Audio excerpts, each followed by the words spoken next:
I got this privilege to introduce a very respected, knowledgeable and soft-spoken member of our institute, who is not member only, but he is at the helm of the affairs, Sri Rajendra Kumar P.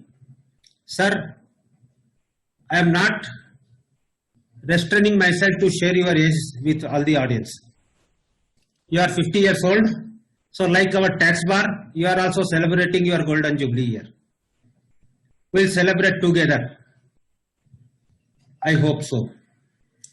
Rajendra ji was elected as Central Council member in the year 2010 to 2013 and again for the period 2019 to 2022. Presently, he is heading very prestigious committee of the institute as chairman of Indirect Taxes and GST committee.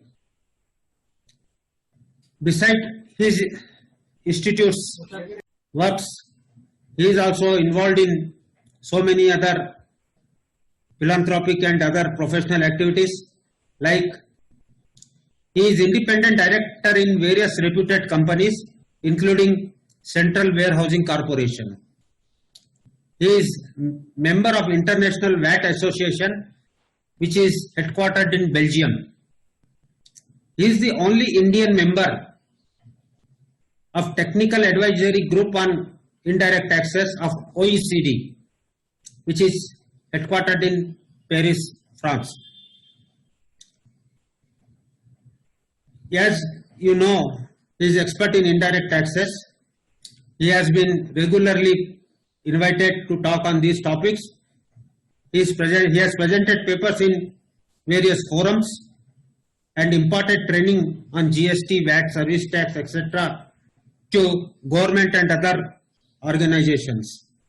He has authored various books on indirect taxes also. He has held important positions in other professional bodies, trade bodies and other philanthropic associations. As a practicing fraternity member, I am proud to let you know that he has made full efforts in introduction of VAT audit in Tamil Nadu. Now being now at Delhi, I hope you will provide more opportunities like that. I am not talking of GST audit, sir, it is already there. Other opportunities for all the professionals.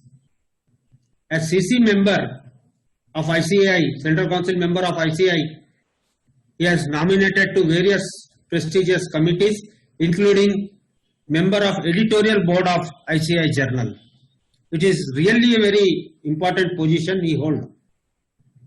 And as you know, despite of so many efforts, all of us know him. Some know briefly, some know vastly. But one thing for sure, you got many awards. What can we do for you? You have to only tell us. With this brief introduction, I request Rajendra ji to please start your presentation. Please, Rajendra ji.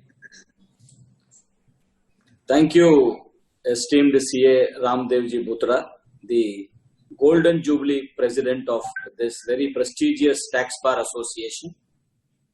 I hope I am properly audible to all of you. Yes. Butraji, I am audible very nicely. Yes, you are audible, sir, to me. Thank all you others are muted. Thank you very much, sir. Thank you. Very esteemed past presidents who are present here. The Secretary of the Tax Bar Association, Ritesh Bhai Mittal, and some of the known faces whom I see, Shailendra Bhai, Amritji was there here, Suresh Bhai was there here, my partner Hitesh Jain is there. In fact, there are a lot of many known faces that I can see. I can see Leela Krishna ji, I can see I think Hanmandalu sir, Purnachandra Rao sir, my very good friend again, and so many other very esteemed members of this Tax Bar Association I can see here.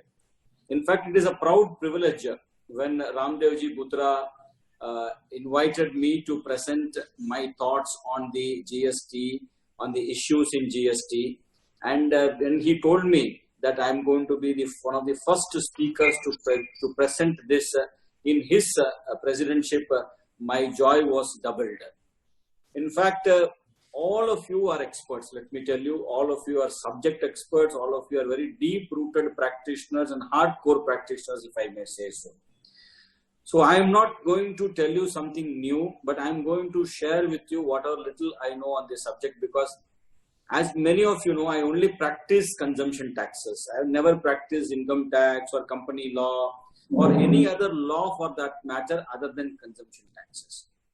In fact, a reference was made that I am a member of the technical advisory group of the Organization for Economic Cooperation and Development, in short, the OECD, of the consumption taxes bench or the chair.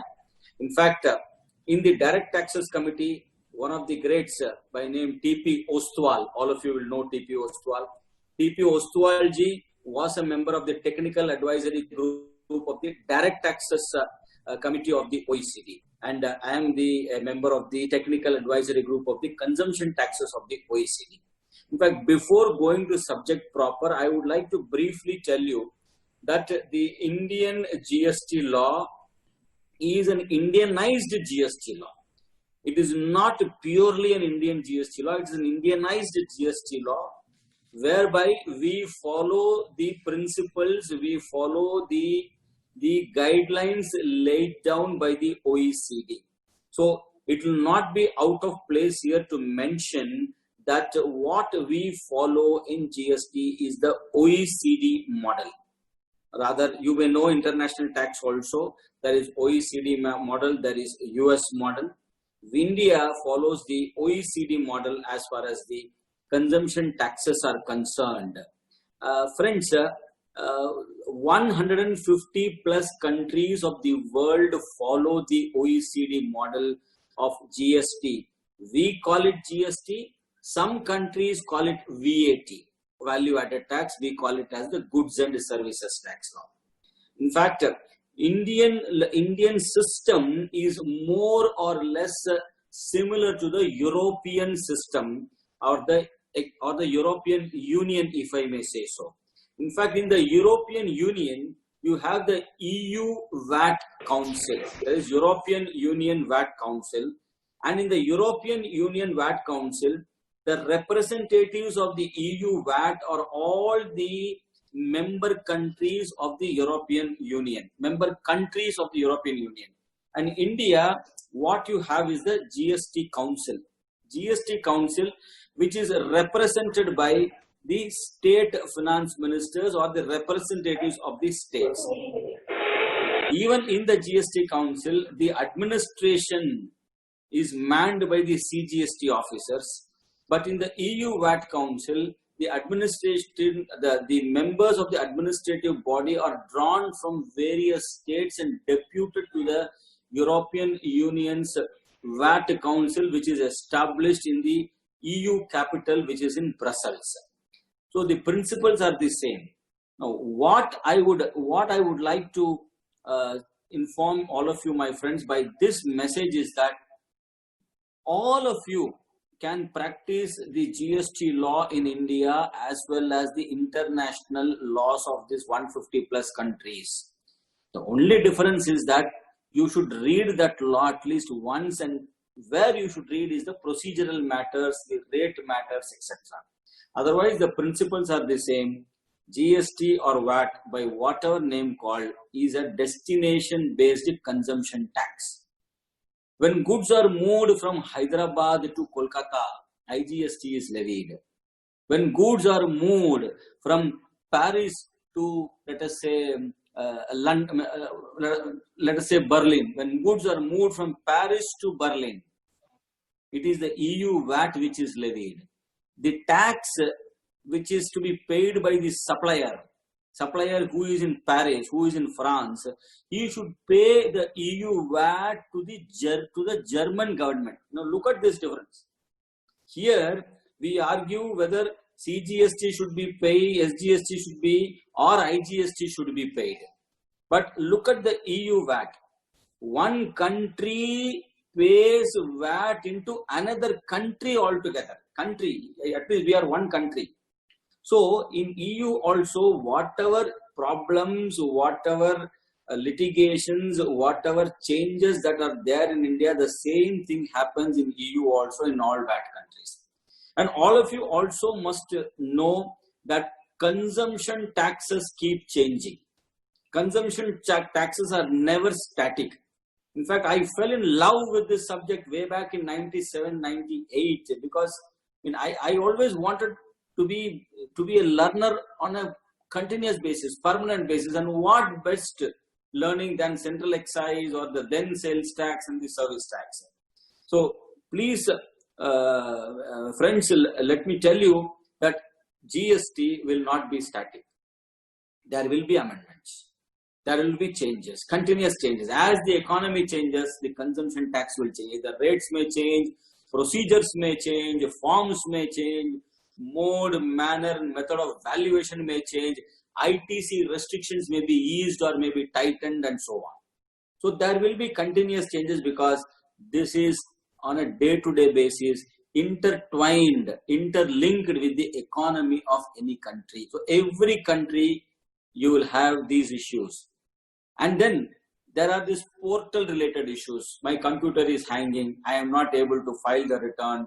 And there are so many extensions. This is there in every country. Even the best of the developed countries have the portal problems, have the computer hanging problems, and so on and so forth. Now, as we proceed to our discussion, maybe I have developed some 10 to 12 points in the course of few days, whereby I thought I can share with all of you, because you're all intellectuals according to me, intellectuals, chartered accountants with enormous, and advocates and other professionals with enormous knowledge. So I'll be taking these issues point by point. In fact, many of the chartered accountants, including the President Ramdevji Gupta, other advocates who are here, all of you have at some point of time handled income tax raids or the surveys under the Income Tax Act. Surveys. In fact, prior to July 1, 2017, it was totally different. It was a different affair altogether. You never linked up the excise law or the sales tax or VAT law or the service tax law whenever a search took place, whenever a survey happens, or whenever a scrutiny happens under the income tax law. Maybe some additions, some amounts additions in the form of additions are offered. Tax is paid under the respective act. I don't know income tax. Let me very frankly admit that I don't know income tax, and nor I have any intention in knowing further at all, because there are so many other people who know it, and I can maybe use their services, and my office also for that matter. But during the course of these 3 years, so this is my practical experience, friends. Let me tell you, practical experience.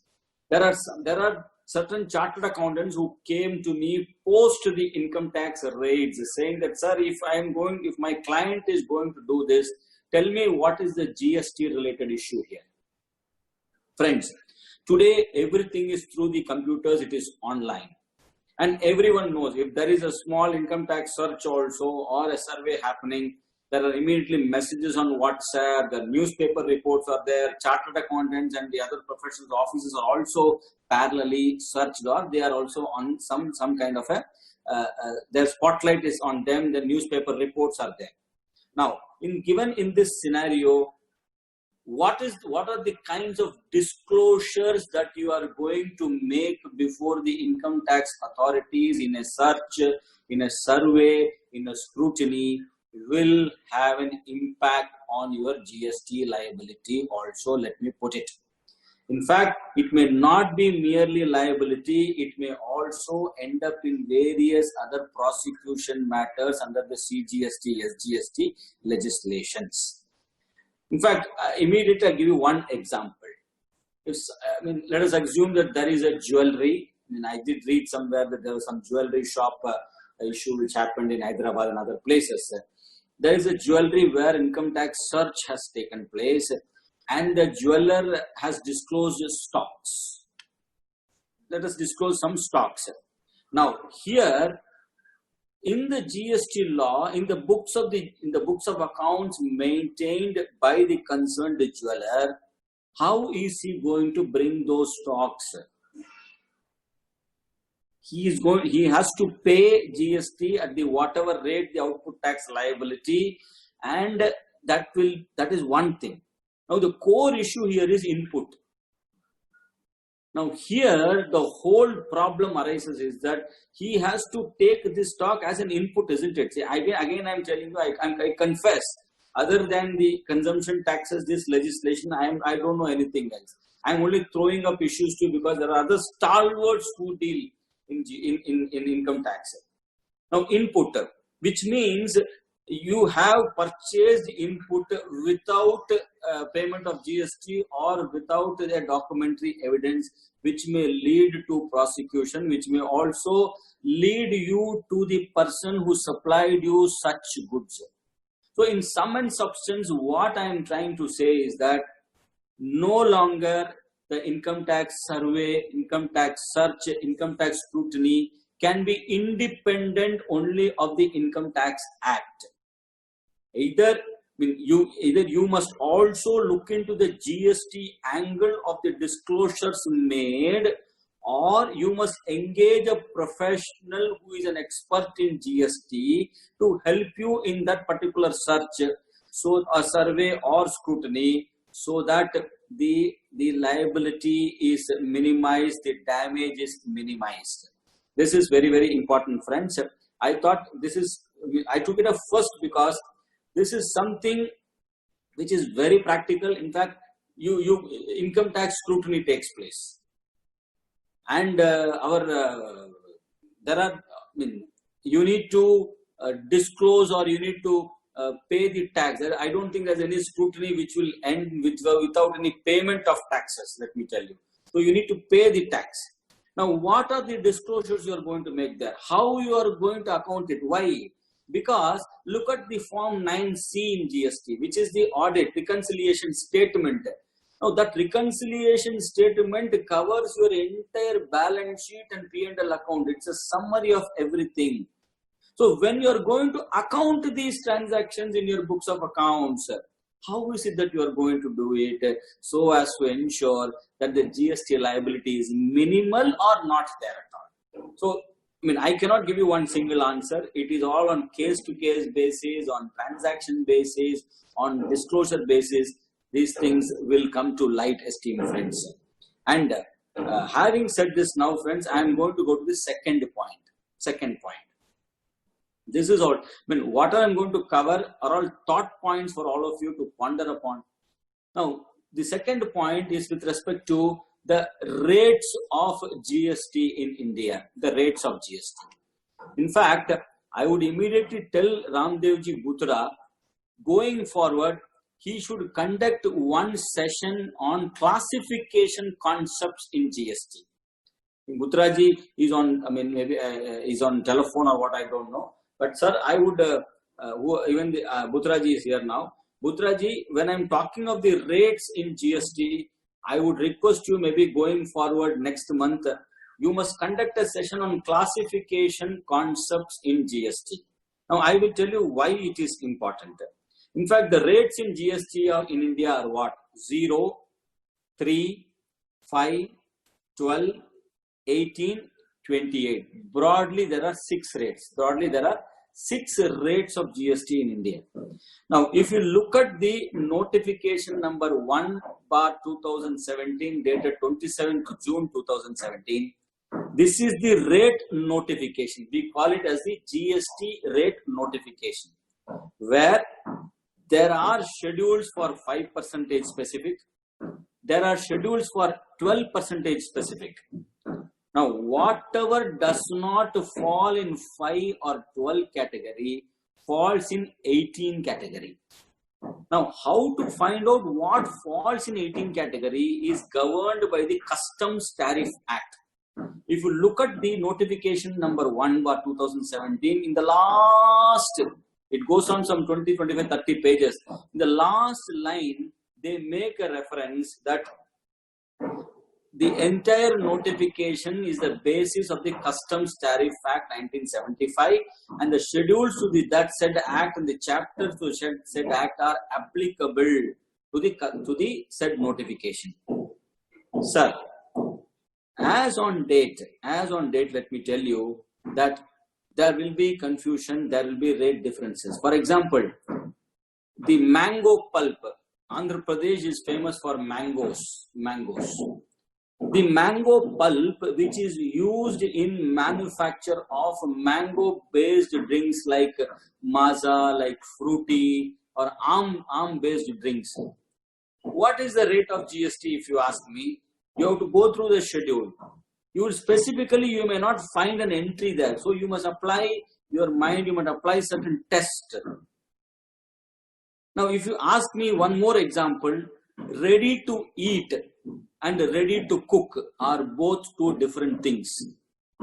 Chips can fall under both categories. Chips, example, just one example. Chips can fall under both categories, ready to eat as well as ready to cook, depending upon the condition in which they are being sold or supplied in the market. Likewise, friends, something can be a toy as well as it can be an automobile. Something can be a product of natural rubber latex, or it can be a toy. I'll give you one example, friends. One simple example. Let us take the case of balloon. All of us have played when we were children. Even today we like balloon. When we see a balloon, we want to break it by just pricking the balloon so that we are happy with the noise and the sound, isn't it? Now, if you look at this balloon itself, under the GST law, the balloon is classified under Chapter 40. But under the customs law, the balloon is classifiable under Chapter 96. Now, there is an anomaly. It should not be like this.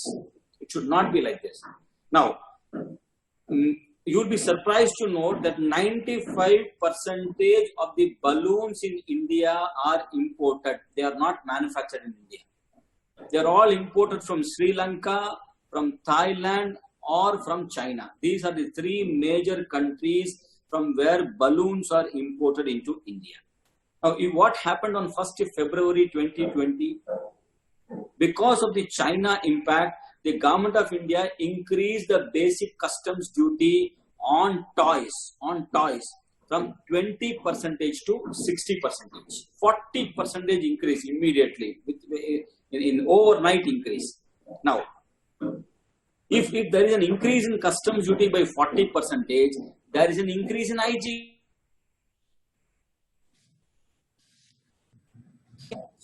When you import a commodity,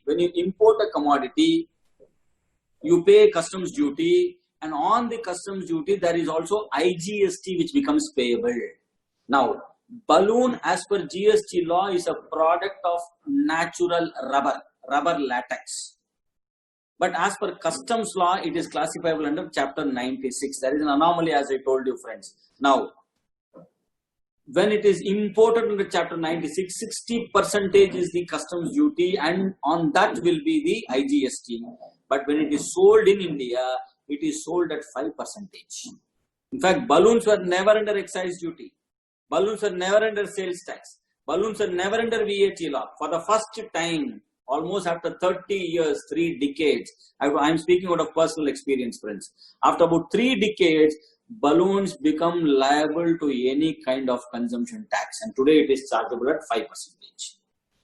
So if you want me to give examples, I can give you numerous examples. Now, why I am telling you about this classification?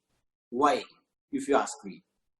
See, after the COVID is over and normalcy returns, we only pray that normalcy returns very soon, department will start their scrutiny.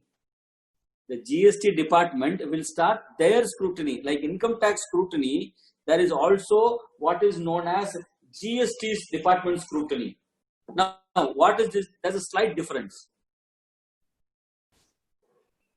In income tax, Ramdevji Bhutra will go to the income tax office.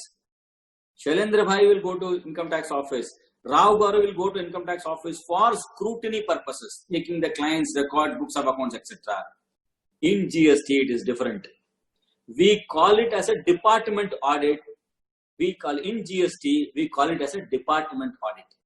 So every client of yours, whether big or small or medium, whoever it may be, once in 5 years, the department audit will be conducted. The officials will come to your client's office for the purposes of scrutiny.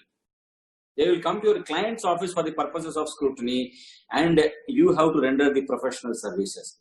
Now, the department, like income tax, they also want revenue. Income tax wants revenue. Here, GST also, the audit will be from the revenue angle. If I am going to do the audit, what is the revenue which I can give to the exchequer? What is the revenue I can give to the exchequer?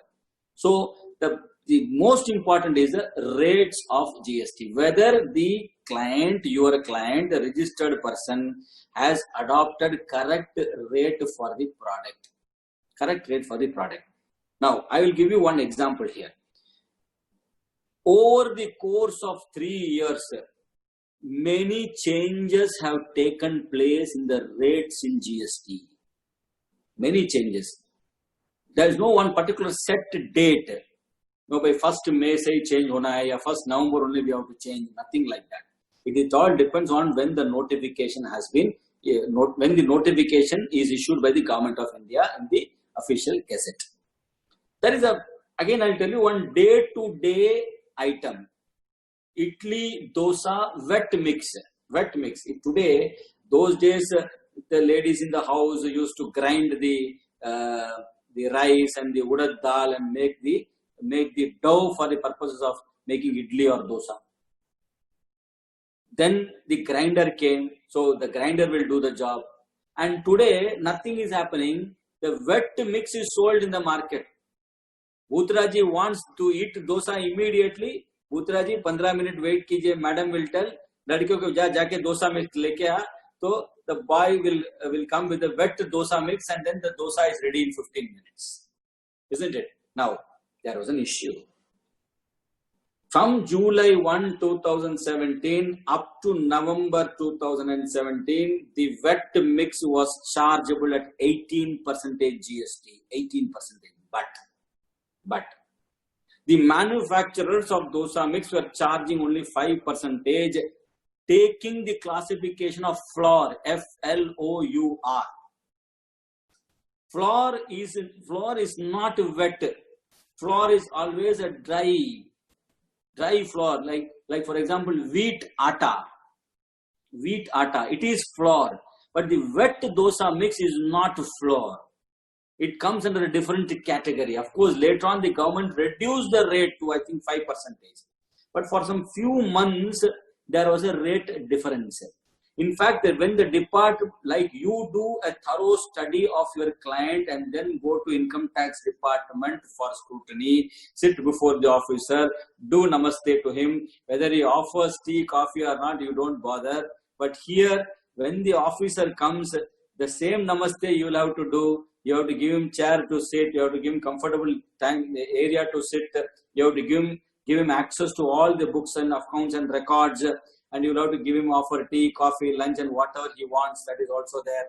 Now, why I am telling you here is that he will first pick up the business your client is in. They will make a thorough study and then, okay, we are going to go to this particular registered person. Let us see what is he dealing in. They will ask further details from you. Okay, sir, I am dealing in these products. They will have a proper noting with them what is the rate of the product, when it was amended, when it was changed, is exempted, not exempted. So many other details. They will make a proper study and they will come and sit. Of course, they will not sit endlessly. They have a proper time schedule run. If this is the turnover, 1 day. If this is the turnover, 2 days. If this is the turnover, 3 days, not beyond that. It's not that they'll sit for 15 days, 20 days. No, not like that at all.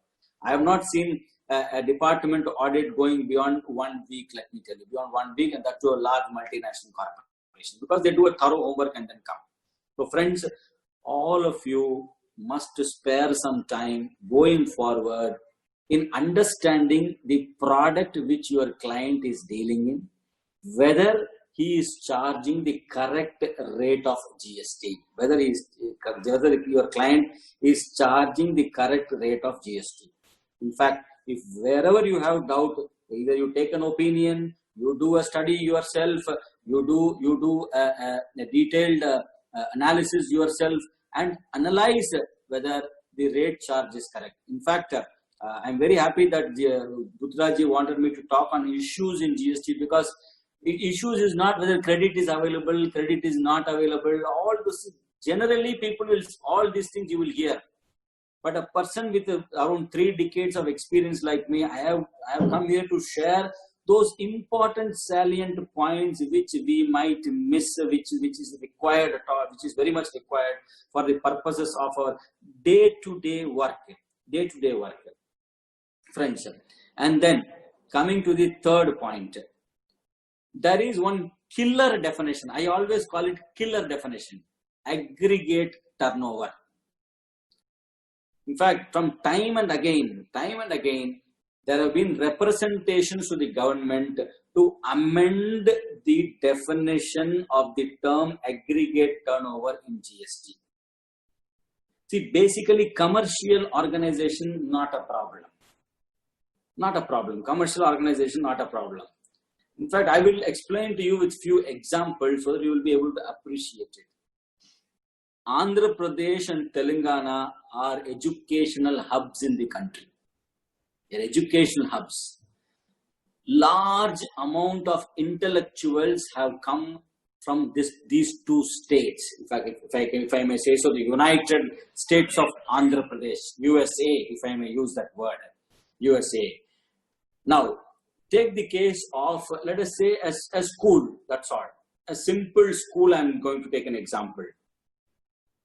The fee receipts are, let us say, crore of rupees. 1 crore is the fee received by the school.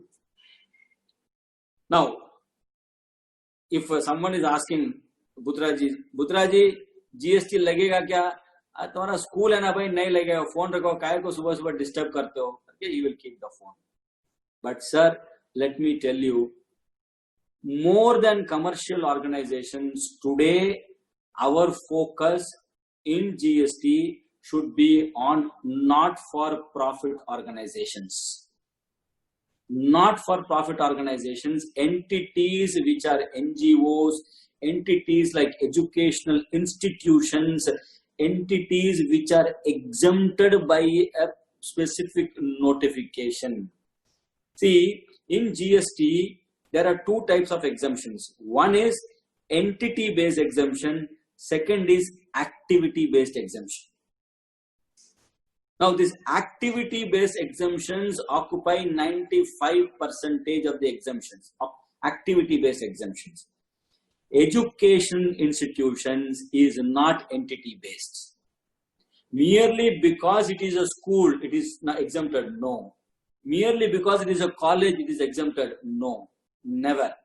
The exemption with respect to education institution is activity based. Now, the activity of education by a school is exempted. Activity of education. Now, education, I mean, how it is structured in the law is services provided by an education institution to its students, to its faculty or staff. This is there. Now, I'll give you one example. In the education institution where I just referred about our president, 1 crore is the fees, and there is 1 more lakh of rupee which the education institution has received by what? Selling of old furniture, selling of old library books, selling of old newspapers, selling of wood from the branches of tree which are cut and then which are sold as firewood, selling of wood. So the school has received, let us say, 1 lakh rupees, 1 lakh rupees. My friends, as per the definition of the term aggregate turnover, the school will become liable to pay GST. The school will become liable to pay GST on 1 lakh. Why? Because 1 crore is exempted, but as per the aggregate turnover definition, for the purposes of GST, the total turnover will be 1 crore and 1 lakh. So, what I am trying to tell you is, my friends, that You please pick up all the files which are there in your office.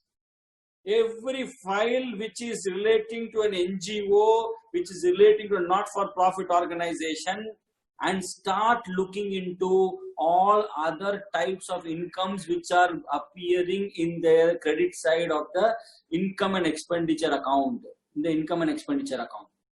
and see whether there is any area where GST liability will arise. This study you will have to do, my friends. When I say it includes any charitable organization, it can be a temple, it can be any place of worship. You may ask me, any place of worship. It can be any organization. It can be an association also. It can be an association. It can be Andhra Pradesh and Telangana Tax Bar Association, and I think in Hyderabad you also have this Rajasthani Graduate Association, RGA is there. So these type of associations. Okay. In fact, I always give a very famous example when I talk about the definition of supply 7.1 small a. The last words are in the course or furtherance of business. That business is broad, very broad. Let me tell you, friends, very broad. So the definition of business is very broad. It includes everything. As I said, it is not entity based. GST is activity based, transaction based. So aggregate turnover, please be careful. Please be very, very careful. See, what is the reason that alcoholic liquor for human consumption has to be included for the purposes of calculating aggregate turnover?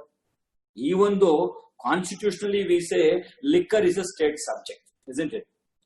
Liquor is not state subject, my friends. Taxes on liquor is state subject. This is the difference. If you look at the Constitution says the power to levy, so and so is with so and so. However, the same shall not include taxes on alcoholic liquor for human consumption. So the aggregate turnover is to be included for the purposes of GST, because only taxes on liquor is state subject and not liquor per se. Let me tell you, it is only the tax which the state can levy. Otherwise, it is fully under the GST law. So, having said this, friends, let me now go to another important concept on which the foundation of GST is laid. That is the input tax credit. Input tax credit. Bhutraji, I think I have sufficient time, at least half an hour to 45, half an hour I have, isn't it? Okay, thank you, sir, thank you. Now, before explaining per se the input tax credit in GST, I am going back before 1st July 2017, SENVAT credit. Now, what is the core difference between SENVAT credit and input tax credit? What is the core difference? The core difference is this. In SENVAT credit, there are two concepts: availment of credit, utilization of credit. These are two different things, my friends. Under the SENVAT credit, availment is different, utilization is different. Both are by separate rules. But in GST, the concept of availment and utilization is absent. It is not there at all. It is directly input tax credit taken. That's all. There is nothing called as availment, nothing called as utilization. You are liable to take the credit. That's it. You can, once you have taken the credit, it is deemed that you have utilized. Why I am telling you this, I will come to a little while later when I talk about 180 days provision. In fact, friends, having said this, let me also now tell you that there are certain blocked credits. Under section 17, subsection 5 of the CGST Act, certain credits are blocked. Blocked means blocked, that's all. Once the government says that these credits are blocked, it means you cannot take those credits at all. You are not liable to take those credits. Those are costs for your client's businesses or your business or your profession, whatever it may be. Those are costs. In fact, many of them have come and told me, sir, what is this? So many block credits are there. Input tax credit should be free flow. It should be free. Any amount for business that is spent by a person should be allowed as credit, and so on and so forth. But my friends, in my limited experience of reading about 40-50 countries, GST legislations and laws. In fact, I'll tell you a very practical situation which I had face to face. In fact, the Malta Institute of Management, MIM, in the year 2015 or 16 exactly, it was in 2015, they invited me to Malta. Malta is a small, tiny island nation in the European Union. It's a part of European Union. It can be called as the honeymoon capital of the European Union. In fact, it's a very, very small, tiny island, and the whole island is not more than 40 kilometers, end to end, if you ask me. In fact, in the Malta legislation, there are restrictions for taking of the input tax credit. In fact, I found these three words: leisure, entertainment, amusement. Can you make a difference of these three? Leisure, entertainment, amusement. More or less, these three are similar, isn't it? In fact, Malta is famous for the casinos. Malta is famous for the sea yachts. Malta is famous for tourism, as I told you, in Europe, for small, tiny island nation. What they did in their legislation is that they said any expenditure on entertainment will be allowed as input tax credit. Any tax paid on expenditure on entertainment will be allowed as input tax credit, but input tax credit will not be allowed on expenditure which are spent for leisure and amusement. Now, look at the complications it can create in a country like India. These three words: Bhutraji will spend 10 years and make 10 crores discussing with the authorities and taking the matter to tribunal that whether laughing is an amusement, act of amusement, act of leisure, or act of entertainment. So, I mean, it can fall in any category for that matter, friends. So, ITC can be a concept as nebulous as I told you now. You have to be very, very careful. In fact, there is one clause which talks of goods lost, disposed of, like that. There's one clause is there in 17.5. In fact, that is a very, very important clause, friends. Why I am telling you? If I compare it with Schedule 1 talks of business assets which are disposed of without consideration, on which input tax credit has been taken, GST is applicable.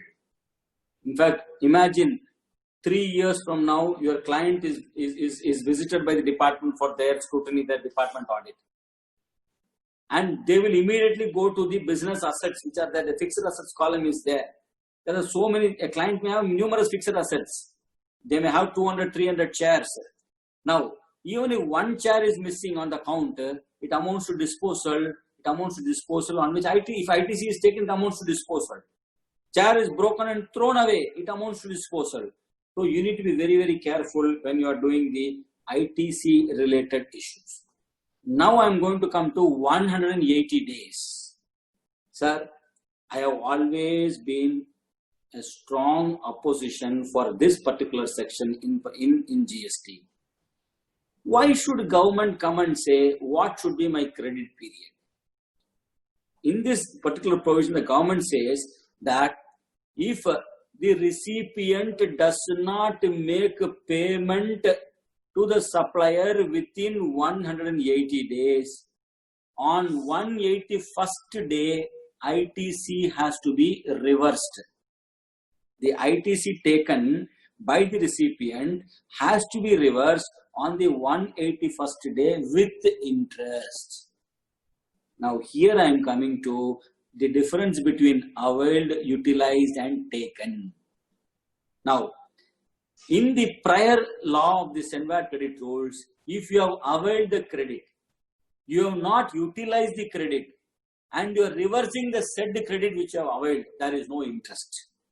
Which means if 10 rupees is availed, 10 rupees is availed, utilized is always lesser than availed, then there is, when you are reversing the availed credit, there is no GS, there is no service tax or excise liability, now interest liability. But in GST, sir, I have availed the credit, I have taken the credit, I have not utilized at all, I have not utilized at all. Where is the question of GST, you can ask me? No, my friend. Once you have taken the credit, for whatever reason you are going to reverse the credit, there is a liability, interest liability. From the day you took the ITC, from the day you entered that ITC in the books of accounts, from that date till the date you reverse it, there is an interest liability. So this 180 days is again very, very focused. You have to, let me, one example. Shailendra Bhai is there. He deals with so many clients on a daily basis. In fact, and he is so generous at heart. A rich man with a very large heart. His client always pay him after 1 year. Shailendra Bhai, आप तो पैसे वाले हैं, आप हमारा, हम तो Reserve Bank of India, आपको जब चाहिए ले लेना. So they come and pay him after 1 year. Friends, the invoice issued by Shailendra Bhai, the expiry date is 180 days. On 181st day, whatever GST Shailendra Bhai has charged his client has to reverse it on 181st day. And again on the date which he makes the payment, he will take the credit back. But he has to, his client has to pay the interest. So we need to look at all these angles when it comes to the 180 days concept, esteemed friends. And then there is one particular rule which you must tell your clients to be very, very careful. 86 capital A of the CGST law, which basically empowers the commissioner to impose restrictions on taking ITC.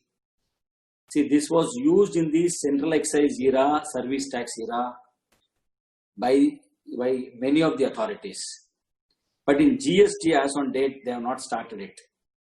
If there is a delay in filing of the return by 3 months, if there is a delay in payment of taxes by 3 months, if the client is not cooperating, if the assessee or registered person is not cooperating, and if the commissioner has reason to believe, then the commissioner can, by an order in writing, restrict the registered person for taking ITC either partly or fully.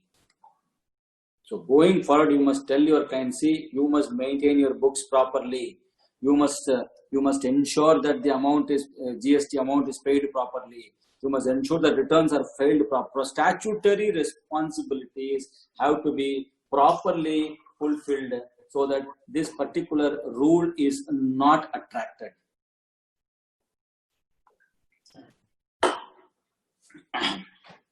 Friends, another very, I mean, all of you are very, very highly knowledgeable people, I know that. But in many of these centers, what I have found, especially when it in GST, many of my chartered accountant friends have called me and said, sir, this is a transaction of reverse charge. This is a transaction of reverse charge. But my client who is a recipient, he received an invoice from the supplier where GST is charged. My client has paid. My client has paid the supplier full value plus the GST charge. Should my client pay again? In fact,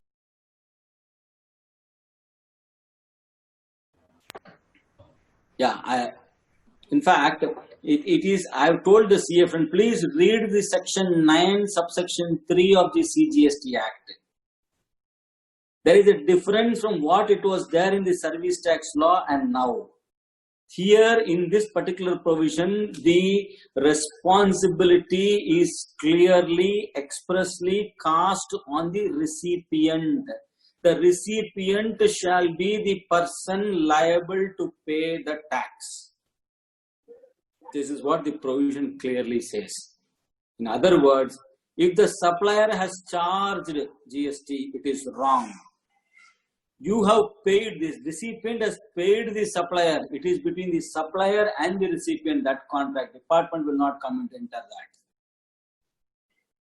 The recipient will have to pay the GST liability under a reverse charge once again. Sir, what happens to the amount I have already paid to the supplier, sir? You have to get it as a refund. No, sir, supplier has already paid the GST to the government. Sir, that which is not GST, you cannot pay it as GST. No, sir, I have taken ITC, sir. If you have taken ITC, that is also wrong, my friend. So, one wrong cannot become correct and at all as far as ITC, as far as reverse charge is concerned, section 9.3 or section 9.4 also. So you have to ensure that where it is reverse charge, recipient and recipient alone is liable to pay the GST, pay the tax. If the supplier has paid it, it is wrong. Your client, your registered person, whoever it may be, will be liable to pay the GST. Let me tell this, friends. Friends, some of them have come and asked me, sir, whether can we pay GST on receipt basis? Receipt basis. When there is no such law, it is, you can never pay GST on receipt basis. Let me tell you, friends, there is no law as on trade. Now, these questions have arisen because of COVID times, difficult times. Especially take the case of rent. Now, many people are suffering today because, sir, please tell us whether we have to pay GST on rent. Our offices are closed for more than 2-3 months. Should GST be paid on rent? Now, the immediate answer I cannot give. What I will tell them is, please show me the agreement. Please show me the agreement. Now, in the agreement, if there is a force majeure clause that so on such and such an happening of such and such an event, the rent shall not be collected by the landlord, then no problem, no GST can be applicable. Otherwise, what we will have to do is, we will have to tell the landlord and the tenant to enter into a separate agreement that these 3 months shall not be, these 3 months or 4 months shall not be treated as rent period. I have foregone my rent. These 4 months shall not be treated as the rent or tenancy period, and hence there may not be a liability. So there must be a documentary evidence, my friend, to be created for the purposes of rentals per se in GST in these COVID times. Having told this, my friends, what I would, one more point is, that is what is called as 2A, matching concept in GST. Now, what is happening now? That which is appearing in 2A alone, your client can take credit. That which is not appearing in 2A, your client will not be eligible to take credit, because that figure will not be available in the electronic credit ledger when the matching is being done.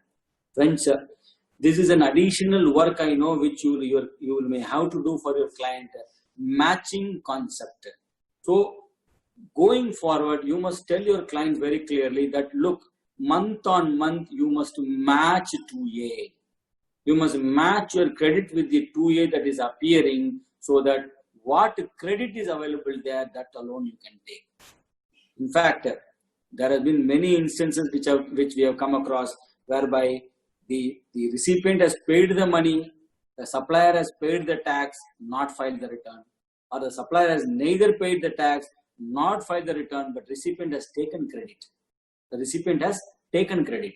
Now, the law is very clear as on date that whatever is between the supplier and the recipient is a contract between both of them. But when it comes to government, the recipient has to ensure that the amount of tax of which credit he has taken is properly deposited in the government account for the purposes of taking ITC. This is very, very important, friends. In fact, lakhs of rupees of ITC has been foregone by numerous institutions. Matching of ITC itself has become a professional opportunity for many professionals. they take it up as a separate independent work when it comes to multinational companies, small industries, whoever it may be.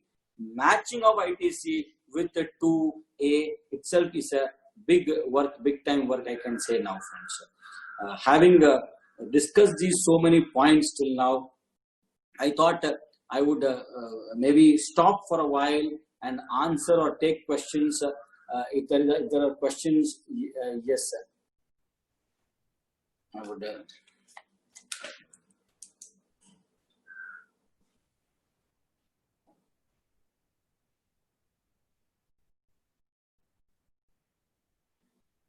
Sir, quick question. Why is the refund release process delayed? Although the process to apply for refund is quick and easy, the same is not released for months. Akshat Bhutra ji is asking me this question. Akshat ji, let me tell you, uske ghar mein der hai, andher nahi. That is what we have heard always, isn't it? In fact, this is not the first occasion when we come across that refunds are delayed. In fact, government have their own issues, their own problems. But let me tell you, once a refund order is obtained, the refund will certainly come.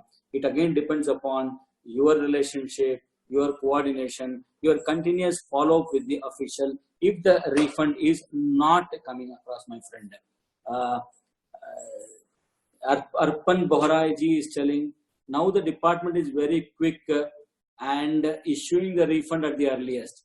In this COVID period, they are relying on documents sent through email, GSTR 2A, and speeding up the process to issue refund. Yes, Arpan Bohra ji, you are correct. But then there will be times when the refunds may be delayed. Ajay ji is asking question, consignor collects lorry advance in invoice. RCM applicable or not? Now, what is this lorry advance? Is it lorry hire charges or is it freight? You have told lorry advance. I mean, what I understand is the lorry advance here means lorry hire charges. If it is lorry hire charges, it is a service, 18% GST. There is no question of RCM applicable here. If a GTA charges 5% correctly to registered dealer, then in that case, should the dealer pay in RCM as it's already taxed in forward charge mechanism? Pankaj Chandak ji.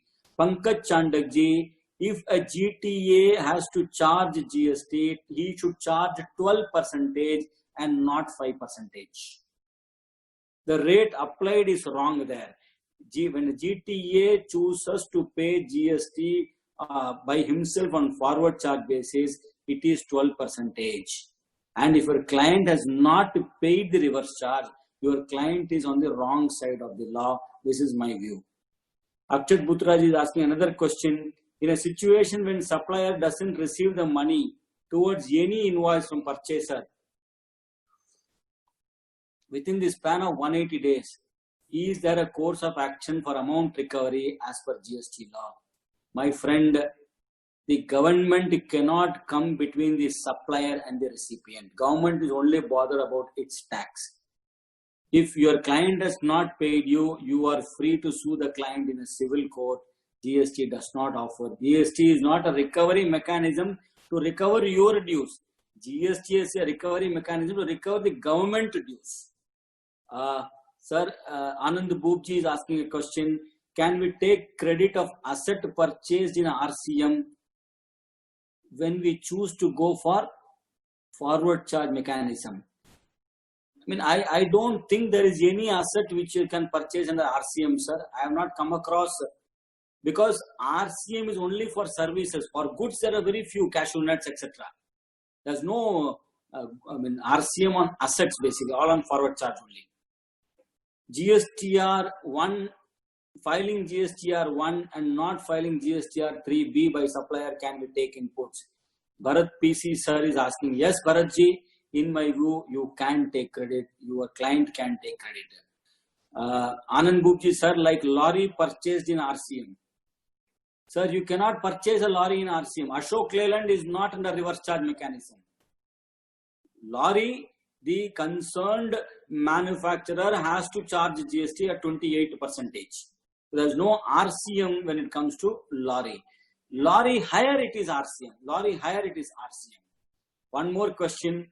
Excess turnover reported in 3B and excess payment of taxes is made by the assessee. In fact, Arpan Boraji, there is nothing called as assessee in GST.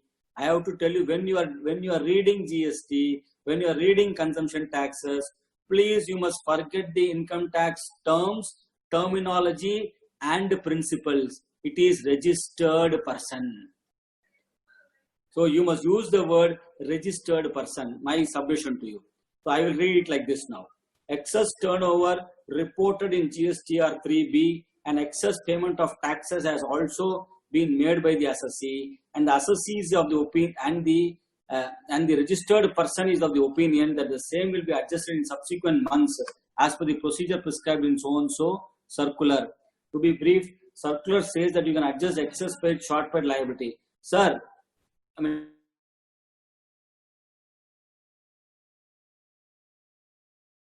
concept of revised. What is this, sir? The return should be allowed to be revised, sir. My accountant is having an eye problem. She did not have glasses that day. So for 6, she entered 9.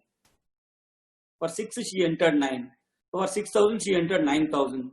That should be a rectification. My friend, any error of this month can be rectified next month or the preceding month. Before you file the annual return, you can rectify next year also. The law does not prevent you from rectifying the return in the next month, return. April, you have made a mistake, rectify in the month of May. That's all, no problem at all. Sir, as we know, the default set off in portal, there is IGST input gets set off with first IGST output, yes, then CGST output, and then SGST output, then CGST input with CGST output, and then IGST output, then SGST input with SGST output. I cannot understand. What is this question? I don't know. We cannot revise 3B. We cannot apply for refund as ours is neither 0 rated. Sir, you can send. It's a very big question. You please send me the question by email, sir. Rajendra Kumar p@ica.org. Hitesh Jain can type my email ID there, and maybe I can answer the question through my email. The bakeries having seating areas comes under regular GST, or they come under restaurant categories paying 5% GST without input. And bakeries with takeaway, then can they opt for composite 1%? Sir, let me tell you, my friend. Basically, what GST will look at is, now you claim yourself to be a restaurant. So the officer will ask you, sir, can you give me the restaurant license which you have? The corporation, the municipality issues a license for you to act as a restaurant. Even though under GST law it is not material, it should not be asked upon, but officers will say, please give me that supporting evidence, then I will allow you. But yes, a bakery with seating arrangement, you can treat it as a restaurant, pay 5%, and where the option is for takeaway, yes, you can pay whatever is the composition rate. Sir, in above case, March month rectification in April, as there is a change in financial year. Yes, see, there may be a March mistake can be rectified in April month. There is a change in financial year, no doubt. So, in the financial year ended March 2020, you can make proper accounting entries. You are all accountants, so you know what accounting entries have to be made to record that particular change. I have answered all the questions that have been posted to me till now, my friends. In fact, if there are any other questions, I'm gladly willing to answer. Any other questions? Anyone would like to unmute yourself, and also maybe Ramdevji Putra, over to you for any further questions or any further deliberations you would like to do here. Because on my part, I have covered almost all the important areas which, according to me, are immediately necessary for the chartered accountants, for the professionals like advocates, etc., to deal upon. In fact, there's one more question which has come up. Registered person has CGST credit, but portal is utilizing IGST credit first. Sir, what is the output liability you will have to see.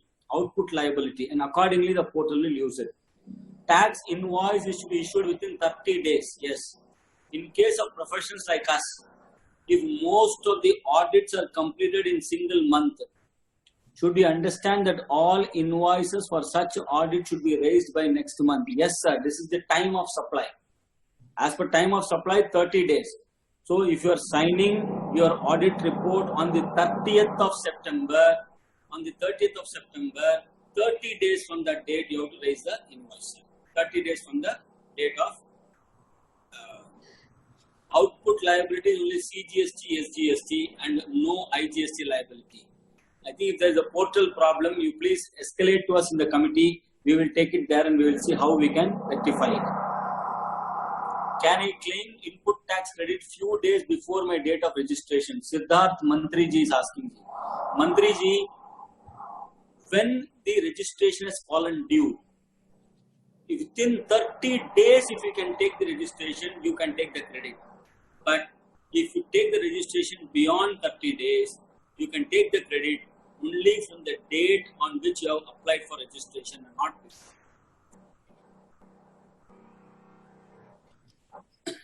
Thank you, Rajendra ji. I have few queries with me. Yes, sir. Continue, sir. Can I ask you, sir?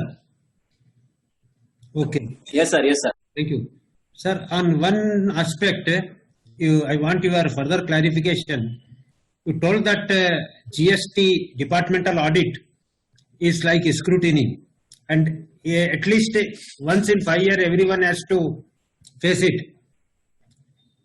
What is the process of selection of scrutiny is there for small taxpayers, whether it is left out? Please clarify regarding that. And another issue is regarding taxability of receipts in the hands of non-profit organizations. I want to know, sir, is any tax GST chances are there on voluntary contributions which are being received by the philanthropic societies? And one more doubt I have, this 180 days payment. Sir. First, I will answer, otherwise I will forget the questions. Okay, sir. Yes, I will answer these questions. Okay, sir. Sir, the first question which I will answer is voluntary contributions received by the charitable organizations. Yes. Sir, voluntary contributions are outside the ambit of Section 7(1) small a of the CGST Act, which means they are not received in the course or furtherance of business. So they are out of the term supply itself. They are outside the term of supply itself in GST. In fact, there may be a sound here because some drilling is going on in the third floor of my apartment. Some person is drilling everything and he is creating a lot of noise. I am sorry for that. I cannot prevent him right now. In fact, so when something is not under 7(1)(a), it is not also under the aggregate turnover. So voluntary contributions are outside the ambit of GST, outside the ambit of calculating aggregate turnover. Sir, can I repeat the first question? Sir, regarding departmental audit under GST. Yeah, I understood. I'll tell you, sir. See, there is a proper norm, there is a proper trade notice, there is a proper communication from the Director General of Audit. GST Director General of Audit, who sits in Delhi, who takes care of all these things. There is a proper public notice, trade notice which is available as to what is the manner in which this selection of audit will be done. But I will send you that particular public notice. I will maybe tell Hitesh to coordinate with you and you can send it to all your members so they will know that, okay, I am going to get this audit within this year or so. Any, next question. Any exception is given to small taxpayers? No, sir. No. Everyone, maybe here and there, someone, if someone is not getting audited once in 5 years, then he is lucky. That's all. And one more question is, sir, regarding this 180 days payment. Yes. Otherwise, reversal of ITC is required. there are many traders who are having running accounts with the customers. Yes, sir. So we can't relate any particular payment to which invoice are triggered. In that Yes, sir. situation, what is the precaution? Sir, very good question, sir. In fact, GST has changed in many ways the manner, mode, and method of business.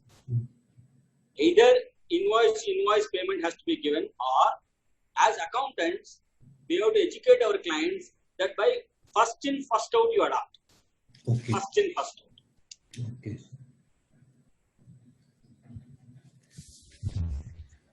Sir, one question regarding in the case of a real estate company where they follow project completion method in filing of income tax returns. But what happens is they calculate some percentage of profit, notional profit or something, 4% on their expenditure, and they take it as turnover under income tax. But they pay taxes under GST on advances received from the flat purchasers. In this case, where we cannot find a specific head under GST or 9C that for the purpose of advances, like under how to correlate with the advances where our turnover will never match the income tax returns or financial statements with the GST annualities. And when we try to correlate the GSTR 9 and 9C with the financial statements filed with income tax authorities, it becomes impossible for us to correlate with these. Wherein GST will check out only our advances in the liability, difference in the previous year and the current year. So how to correlate with this? Sir, let me tell you that this is not a problem of this year alone. When it comes to construction, when it comes to builders, real estate companies, the difference in accounting, difference in the accounting standards by the ICAI, and the difference in any other law for the matter, income tax or service tax, etc. I would tell you that you must prepare a proper reconciliation statement at the year end and keep it in your books of accounts for the purposes of departmental inquiries. I cannot give you immediate answer now. It is not so easy to answer this question also. But as an accountant, you are required to prepare. In fact, sir, the noise, Vijay sir, is because someone is drilling something in upstairs of my house. I will just tell them to maybe give me one moment.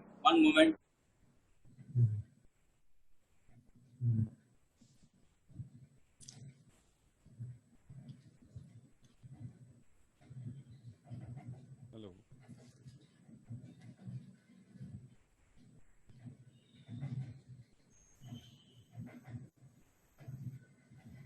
Ramdev ji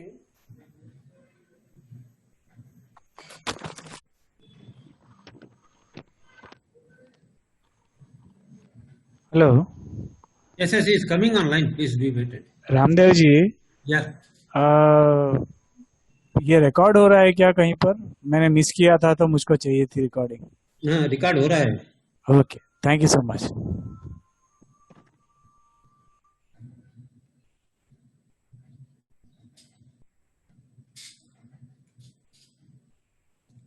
Rajendra ji will be back in few moments, sir. He has gone to separate the noise. Yes. Then I am just sending a WhatsApp message to the person. But it's up noise.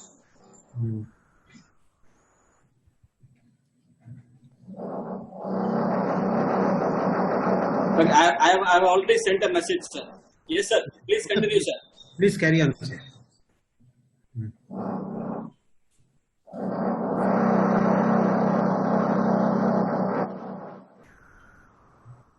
Sir, in the meantime, can I ask one more question? Sir, please proceed, sir. I mean, I am only through. I am through. Only questions. No problem. Please proceed. Sir, as you told regarding rent, no invoice is raised. Only rent is received. Accordingly, it has been reflected in our 3B or whatever it may be. Similarly, as a professional chartered accountant, we are treating our income on receipt basis. So, when our liability of our GST will arise, sir?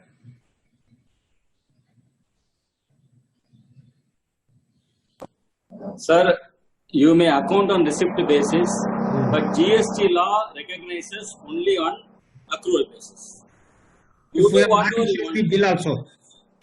It is everything is only on accrual basis. That's as per GST, it's on accrual only, nothing on receipt basis. But you know that clients pay after 1 year, 2 years. Yes, sir. We have to change. We have to change.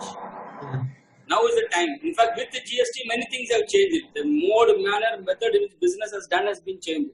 But for many of them, the credit period has come down. The clients have told, see, sir, 180 days you won't get GST. Please come out. So some change has to be brought about, sir. Suppose if invoice is not raised, If invoice is not raised, then it means violation of the law. Rajendra ji, there this is a Amrit Kumar. process of issuing receipt only. Rajendra ji, this Amrit Kumar. Yes, sir. Yes, sir. Tell me. Yeah. In one of the cases, it's a big shopping mall, and the tenants, that landlord has gone to the court for some reasons, and the tenants are not paying any rents so far. So you mean to say on this also we'll have to pay the GST on accrual basis, since it is in the litigation? You have to unmute, Rajendra. Sir, please look into the rental agreement whether there is a force majeure clause. Force majeure clause. If that is available, you can maybe stop the rental accrual itself. Stop the rental accrual itself. You should not account it in the books of accounts at all. But if you are going to account it in the books of accounts as rent receivable, then you will have problem. You and your client. You should not account it as rent receivable, sir. But it creates a problem while filing in the court. If it is not there in the balance sheet, the court is having some other opinion. That is the problem, sir. That is the problem. So once it is accounted, we'll have to pay the GST. You have to convince the court saying that if I am doing this, this is my liability. Okay. There are many leading advocates in your forum. They can guide you more on the legal aspects of this. Right. Thank you. Thank you very much.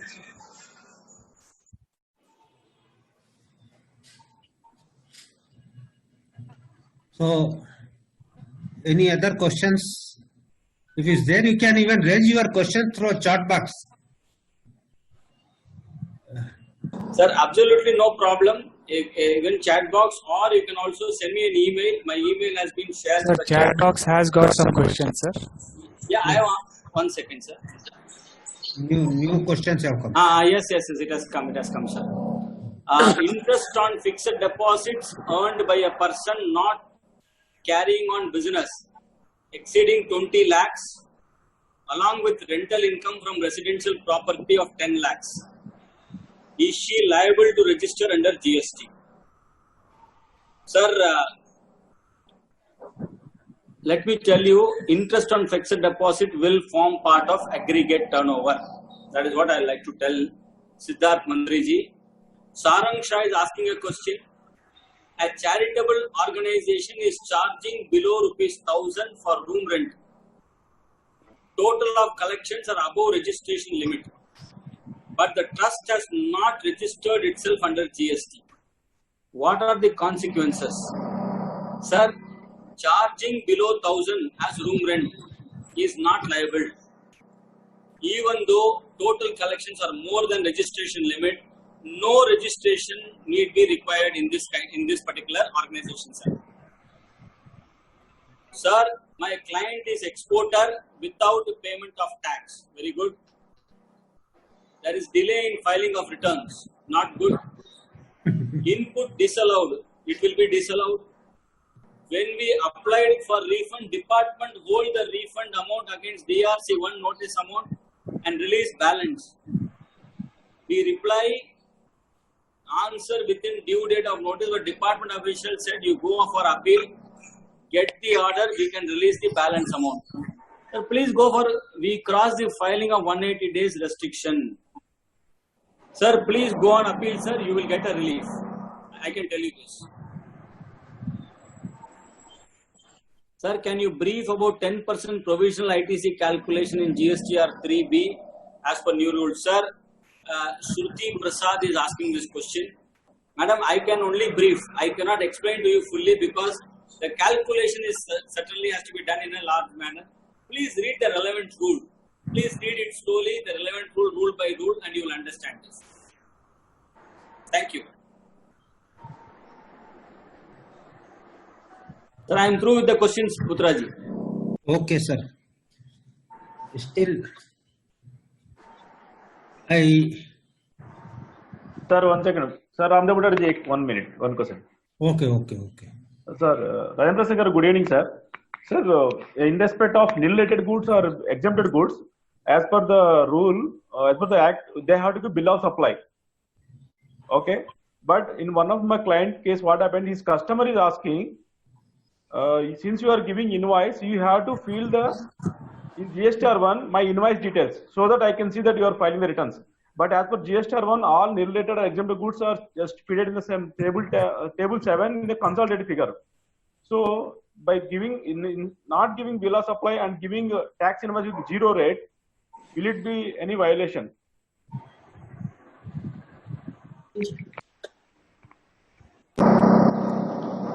Sir, wherever there is no tax liability, bill of supply only has to be given, sir.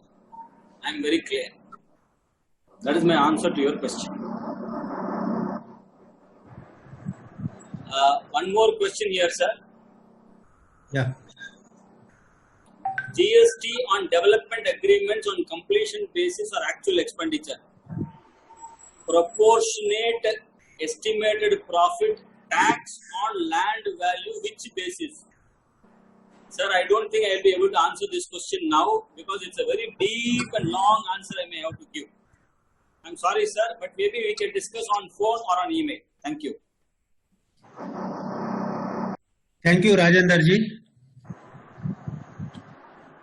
I am really thrilled with your presence and excited and really enjoyed your presentation. And for persons like us who are not going through any GST book, we need your help like this only. No intricacies about GST. And it is really very difficult for us, sir, because every day some change is coming on. This notice, that notice. So you are really directly, I can say, to guide us in GST. It has been an excellent presentation, sir. And I hope you too have enjoyed with our different types of queries. Still, we are not contented. वो बोलते हैं ना, वो नाश्ता हुआ है अभी तो भोजन बाकी है. So, ये भोजन के लिए हम आपको अभी और रिजर्व रख रहे हैं सर. आपकी सपोर्ट चाहिए. For further, after some changes will come, etc. And one thing I would like to seek your support. You are regularly interacting with Ministry of Finance regarding GSTFS on behalf of ICI also. Please suggest the ways to simplify, not to complicate, particularly regarding this revision and 180 days concept. It is really very difficult. Butraji, I would like to tell you Yeah. that a detailed representation has been made. We have told the government, but the problem here is that they have to amend the GST Act itself. Oh. So See, in Parliament. the issue is certain things they have put in the Act. Now, Yeah. to amend the Act is such a big problem for them. They have to go to, and without GST Council, they cannot do anything. Without GST Council, they cannot do anything. They have to go to GST Council, then come here, get the states done. So many things are there. But yes, government appreciated that, yes, it is there. Then he said, "Arey bhai, isko rehne do na yaar." Like there are some of the officers from your own state who are there. "Arey rehne do Rajendra bhai, kya hai abhi, thoda bahut change hai." थोड़ा पैसा जल्दी आएगा, थोड़ा business वालों को भी थोड़ा change करने को बोलो उनका method, like that they answer sometimes. Sir, why they ask to change business people only? Why they won't ask to change the bureaucrats and officials? Sir, as a president of such a great organization, you can speak like that. No, the thing is that, sir, when we come across income tax laws, even GST laws, there are so many discretionary powers are vested with the officials. Yes. It is sir, consumption tax is always notification based. Not in India, in every country. Yeah. Every country, it is notification based because, as I told you, consumption taxes are very closely connected with the economy of the country. Yeah. So the government would like to change them as and when the economy of the country changes. Yeah. So they are notification based, more of notification based. Only the principles will be enshrined in the act. In fact, I was surprised. ITC is in the act. ITC should be a separate rule. It should not be in that. Only the provision should be in the act. But here they brought the entire ITC into the act itself, which makes it so difficult for changing. Even the government wants to amend it for the benefit of the trade and industry. At least they can ask the officials to be more lenient. Sir, they are all from the central excise regime, no, sir. So it will take some time. Okay. Thank you very much, Rajendra ji. On behalf of Telangana and Andhra Pradesh Tax Bar Association and my really close friends, very past presidents, very senior members who are attending it, I thank you very much, sir. Though we have taken a lot of your time, still you are ready to answer all our queries. That is the greatness you have shown, for which we are very much grateful to you. I thank all the participants also, and I would like to again remind that we are taking up issue-based because all professionals can go through. Issue-based subjects can be dealt with the experts like Rajendra ji. So that will be more beneficial for us. It is my personal opinion. So I hope all of us have been benefited and enriched ourselves in some form or other with your experience, expertise and knowledge. And as I told earlier, ये तो अभी breakfast है sir, lunch अभी बाकी है. So आप कब कराएंगे? It depends on you. So we'll wait for that. With that, again I humbly thank you very much to all of you, particularly Rajendra ji, for giving such a beautiful presentation and very patient answering to all the queries. And I request all the participants who have joined in, whose questions could not be answered. Rajendra ji's partner Hitesh has shared his mail ID. You can post queries. He will certainly feel happy to answer all them. And if at all any other query or any you want him again, please share your queries, etc. We will also from our side will share that. And this entire program is recorded. Our secretary Ritesh Mittal, who is now on phone, I think he has off his system. He will try to share this recorded version. Although could not come because the limited capacity we are having on Zoom. Rajendra ji will face lot of problems in ascertaining other app. Since past 1 week, Ritesh, myself and Pankaj